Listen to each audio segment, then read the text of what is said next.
Today I have explained the block diagram of a computer.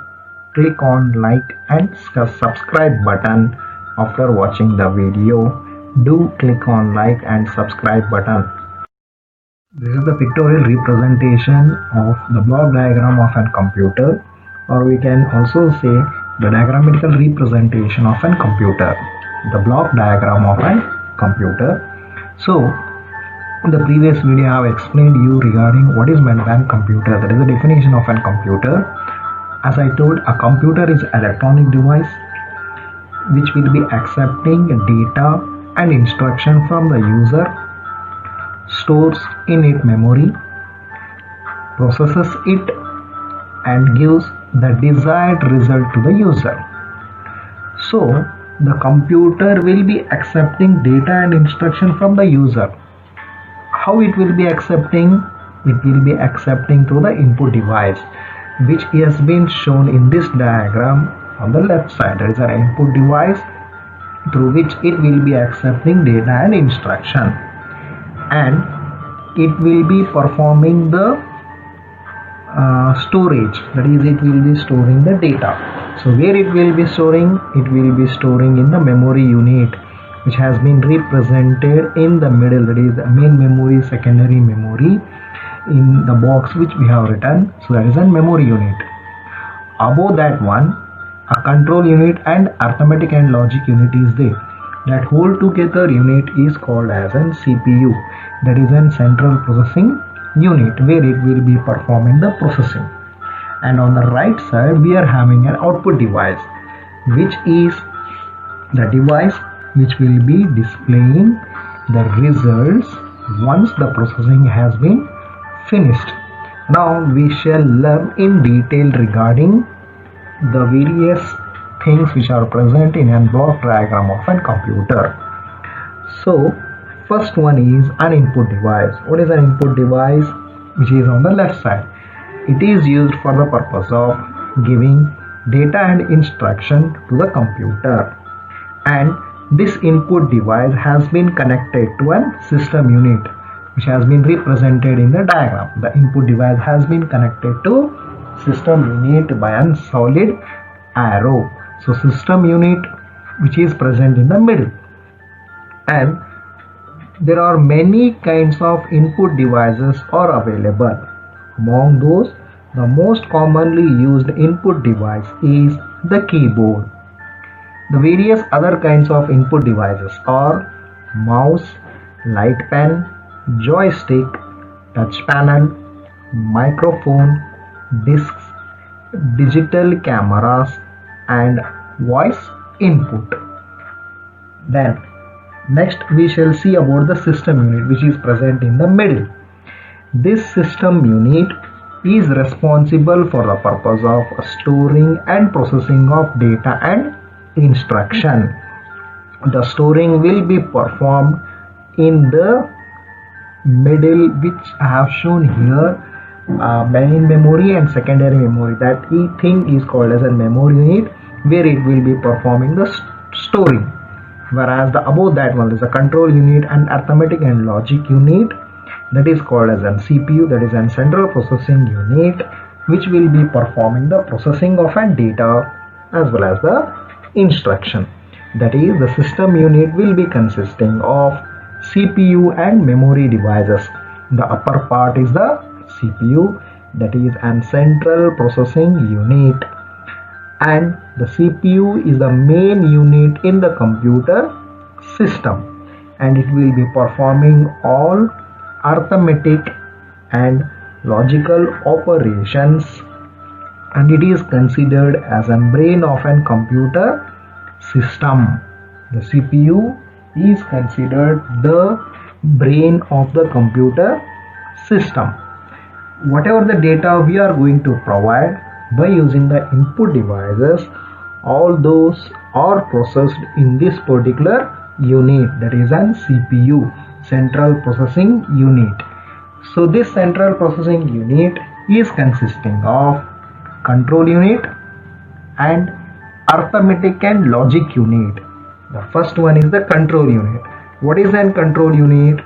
The control unit is used for the purpose of controlling all the activities which is done by the computer system.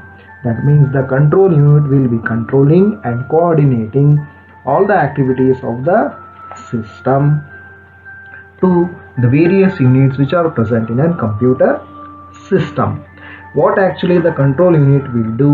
The control unit will be sends control and timing signals to the various units of a computer to coordinate for a specific operations. It means whatever the operation you are going to perform, all those operations will be controlled and it will be coordinated by control unit.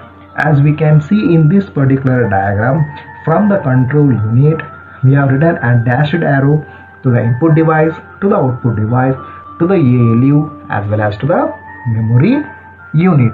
So that indicates that it will be performing the controlling and coordinating the various activities of the systems of the various units.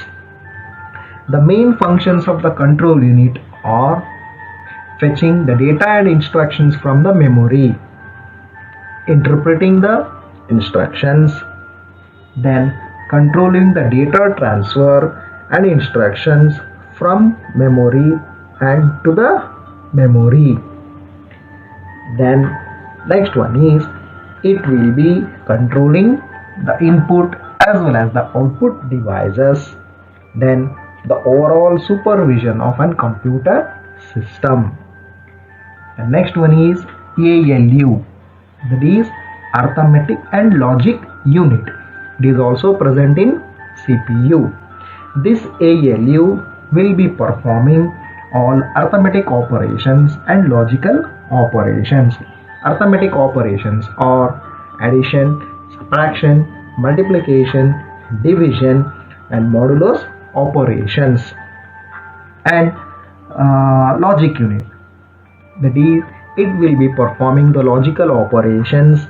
Those logical operations are and, or, not, and the result of the logical operations will be resulting in either true or false value. So this is regarding CPU.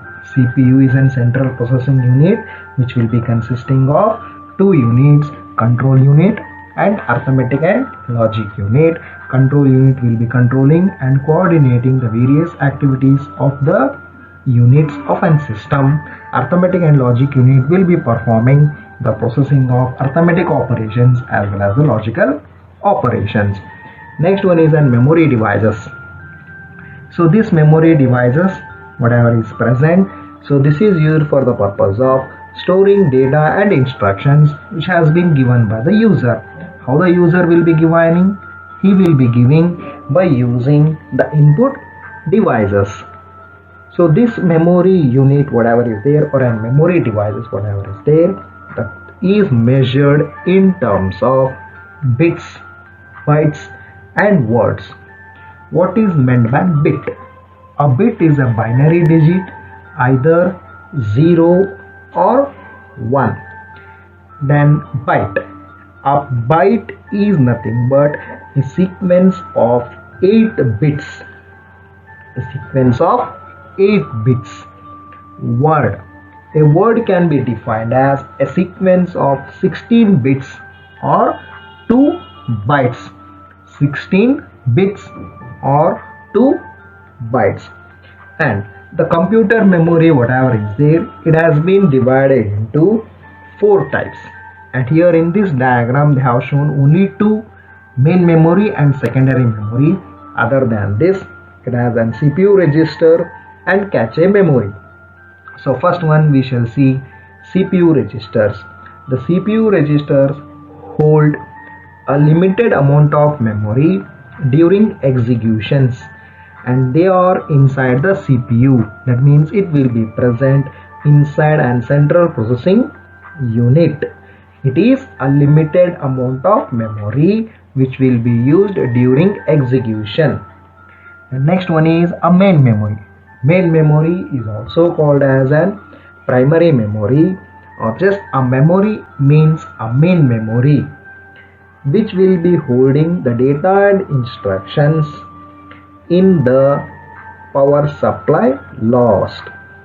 The main memory will be storing all the data and instructions until the power supply lost. That means if the power goes off, whatever the data has been present or an instructions or presents, those will be lost. For that purpose, main memory is called as an temporary memory. Next one is an cache memory. What is an cache memory? Cache memory is a high-speed memory and comes in between CPU and the main memory. Whereas the main memory and secondary memory, the cache memory cannot be accessed by the user. That means the user cannot access the cache memory, whereas the main memory and the secondary memory can be accessed by the user. Next one is in secondary memory. So when we want to store a large amount of data, when we go for a secondary memory, and secondary memory is called as a permanent memory because which will be holding a data and instruction as long as the user can do. That means until we delete, the data and instructions will not be lost. Whereas in case of a main memory, it will be lost if the power goes off. That means if the supply is terminated, if the power goes off, then the data and instruction will be lost in main memory. For that purpose, it is called as a temporary memory. In case of a secondary memory, the data and instructions will not be lost, and it will be lost only if the user do so. Then next one is an output device. So this output device is used for the purpose of displaying the results to the user. That means after processing the data and instruction, the result has to be given to the user. For that purpose, we use the output devices. The most commonly used output device is monitor. There are several other kinds of input devices. Examples: printers, plotters, plasma panel displays, LCDs, speakers, and disk. These are the various kinds of other output devices. The most commonly used is the monitor. So this is regarding the block diagram of a computer. And this is the explanation regarding the input device. This one is regarding the system unit. In system unit, as I told, it will be consisting of control unit and arithmetic and logic unit, and it is the explanation of control unit. It is the functions of the control unit, the explanation of ALU, that is the arithmetic and logic unit. The next is the memory devices, that is a memory unit, and the definition of bit, byte, word. Various kinds of memory devices. As I told in the diagram, we are having only main memory and secondary memory, but the various kinds of memory devices are CPU registers, main memory, secondary memory, cache memory. Then the explanation of an output devices. Click on like and subscribe button after watching the video.